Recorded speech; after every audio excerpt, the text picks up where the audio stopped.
Tema: elementos químicos. Número atómico. El número atómico indica el número de protones en la corteza de un átomo. El número atómico es un concepto importante de la química y de la mecánica cuántica. El elemento y el lugar que éste ocupa en la tabla periódica derivan de este concepto. Cuando un átomo es generalmente eléctricamente neutro, el número atómico será igual al número de electrones del átomo que se pueden encontrar alrededor de la corteza. Estos electrones determinan principalmente el comportamiento químico de un átomo. Los átomos que tienen carga eléctrica se llaman iones. Los iones pueden tener un número de electrones más grande, cargados negativamente, o más pequeño, cargados positivamente, que el número atómico. Masa atómica. El nombre indica la masa atómica de un átomo, expresada en unidades de masa atómica, U+.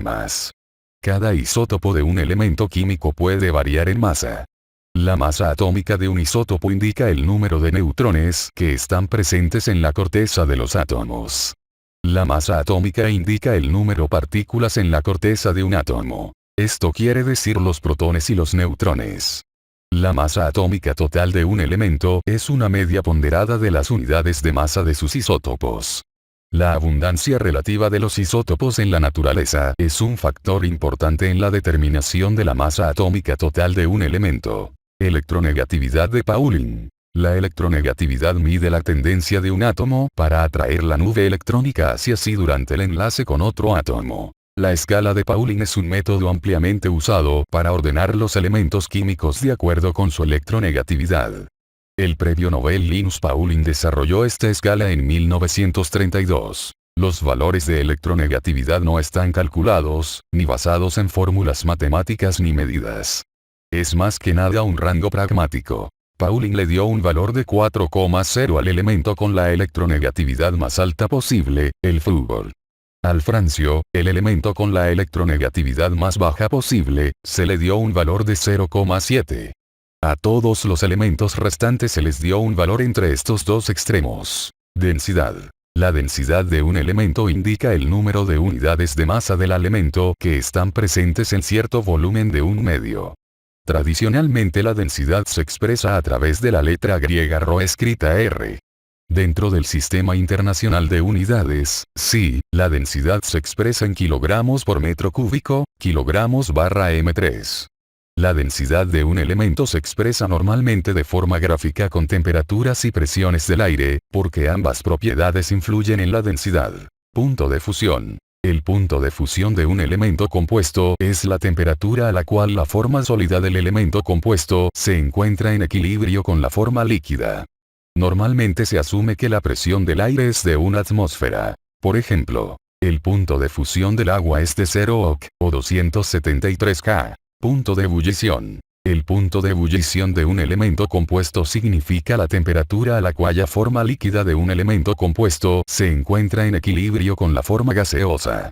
Normalmente se asume que la presión del aire es de una atmósfera. Por ejemplo, el punto de ebullición del agua es de 100 oC, o 373 K. En el punto de ebullición la presión de un elemento compuesto es de una atmósfera. Radio de Van der Waals. Incluso si dos átomos cercanos no se unen, se atraerán entre sí. Este fenómeno es conocido como fuerza de Van der Waals. Las fuerzas de Van der Waals provocan una fuerza entre los dos átomos. Esta fuerza es más grande cuanto más cerca estén los átomos el uno del otro. Sin embargo, cuando los dos átomos se acercan demasiado actuará una fuerza de repulsión, como consecuencia de la repulsión entre las cargas negativas de los electrones de ambos átomos. Como resultado, se mantendrá una cierta distancia entre los dos átomos, que se conoce normalmente como el radio de Van der Waals. A través de la comparación de los radios de Van der Waals de diferentes pares de átomos, se ha desarrollado un sistema de radios de Van der Waals, a través del cual podemos predecir el radio de Van der Waals entre dos átomos, mediante una simple suma. Radio iónico. Es el radio que tiene unión en un cristal iónico, donde los iones están empaquetados juntos hasta el punto que sus orbitales atómicos más externos están en contacto unos con otros. Un orbital es el área alrededor de un átomo donde, de acuerdo con la probabilidad de encontrar un electrón es máxima. Isótopos. El número atómico no determina el número de neutrones en una corteza atómica. Como resultado, el número de neutrones en un átomo puede variar. Como resultado, los átomos que tienen el mismo número atómico pueden diferir en su masa atómica. Átomos del mismo elemento que difieren en su masa atómica se llaman isótopos.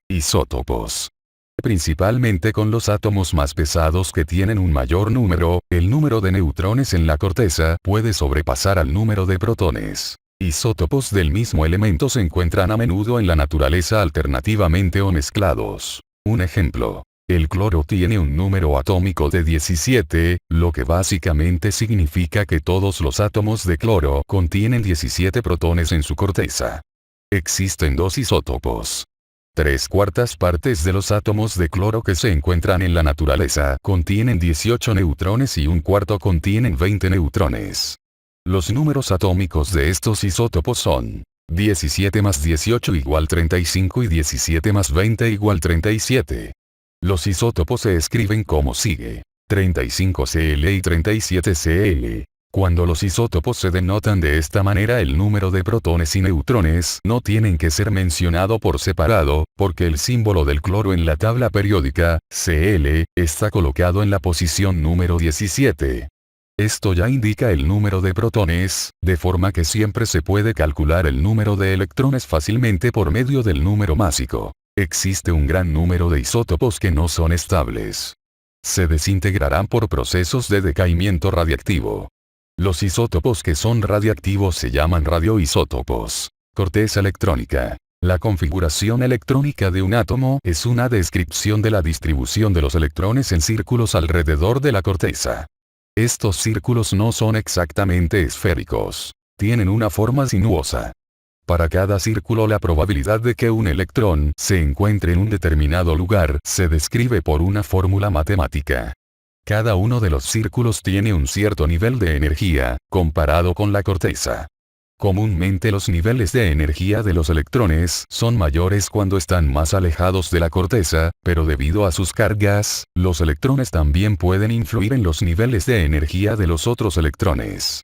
Normalmente los círculos del medio se llenan primero, pero puede haber excepciones debido a las repulsiones. Los círculos se dividen en capas y subcapas, que se pueden numerar por cantidades. Energía de la primera ionización. La energía de ionización es la energía que se requiere para hacer que un átomo libre o una molécula pierdan un electrón en el vacío. En otras palabras, la energía de ionización es una medida de la fuerza con la que un electrón se enlaza con otras moléculas. Esto involucra solamente a los electrones del círculo externo. Energía de la segunda ionización. Aparte de la energía de la primera ionización, que indica la dificultad de arrancar el primer electrón de un átomo, también existe la medida de energía para la segunda ionización. Esta energía de la segunda ionización indica el grado de dificultad para arrancar el segundo átomo. También existe la energía de la tercera ionización, y a veces incluso la de la cuarta y quinta ionizaciones. Potencial estándar. El potencial estándar es el potencial de una reacción redox, cuando está en equilibrio, con respecto al cero. Cuando el potencial estándar supera al cero, tenemos una reacción de oxidación. Cuando el potencial estándar supera al cero, tenemos una reacción de reducción.